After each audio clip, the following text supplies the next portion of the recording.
लोग आते हैं। ये सबसे बड़ा पर्यटक स्थल भी है यहाँ।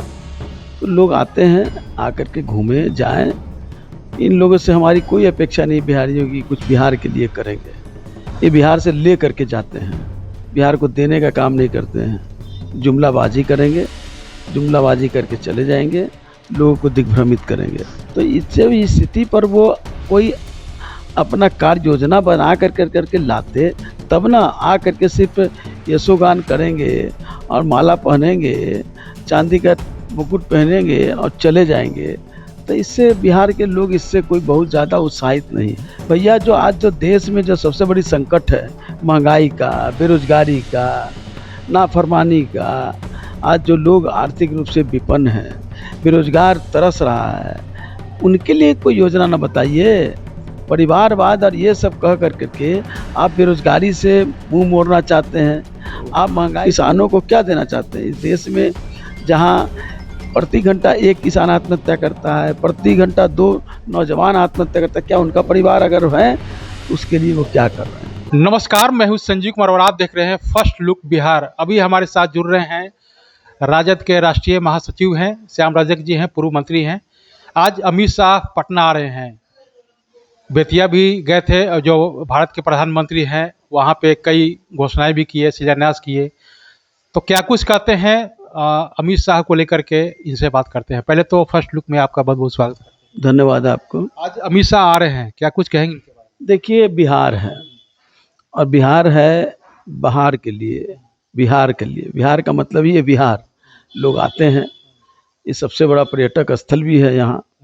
तो लोग आते हैं, आकर के घूमें जाएं। इन लोगों से हमारी कोई अपेक्षा नहीं बिहारियों की कुछ बिहार के लिए करेंगे। ये बिहार से ले करके जाते हैं, बिहार को देने का काम नहीं करते हैं। जुमलाबाजी करेंगे, जुमलाबाजी करके चले जाएंगे, लोगों को दिग्भ्रमित करेंगे। लेकिन भ्रम में फंसने वाली नहीं है, जो भी कुछ कर ले। ये कर रहे हैं पिछड़ा सम्मेलन पाली में, उसी में आ रहे हैं। तो मैं जानना चाहता हूँ कि जाति जनगणना तो करा दे भारत स्तर पर। बिहार में तो हम लोगों ने जाति जनगणना कराया, तो किसकी क्या आर्थिक स्थिति है, कौन लोग हैं जो आज तक स्कूल से वंचित रहे, अर्थ में सबसे करीब हैं।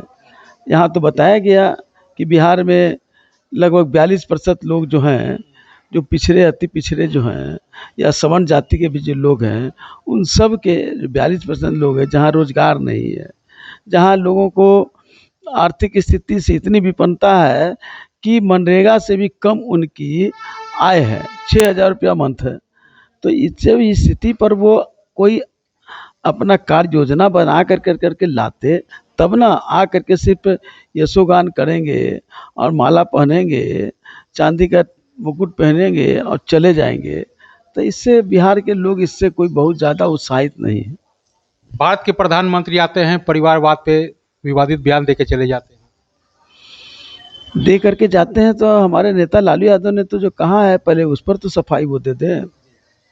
परिवारवाद की बात वो कर रहे हैं। भैया जो आज जो देश में जो सबसे बड़ी संकट है, महंगाई का, बेरोजगारी का, नाफरमानी का, आज जो लोग आर्थिक रूप से विपन्न हैं, बेरोजगार तरस रहा है, उनके लिए कोई योजना न बताइए। परिवारवाद और ये सब कह करके आप बेरोजगारी से मुंह मोड़ना चाहते हैं, आप महंगाई से मुंह मोड़ना चाहते हैं। आप गैस सिलेंडर का बढ़ाते हैं 300-400 रुपया और फिर लोगों का ताली लेने के लिए 100 रुपया घटाते हैं। तो पहले ये न बताइए कि इस 1 साल के अंदर कितना रुपया बढ़ाया था, और आप चुनाव आया है तो 100 रुपया घटा करके लोगों को मूर्ख बनाना चाहते हैं। देश की जनता इतने मूर्ख नहीं है।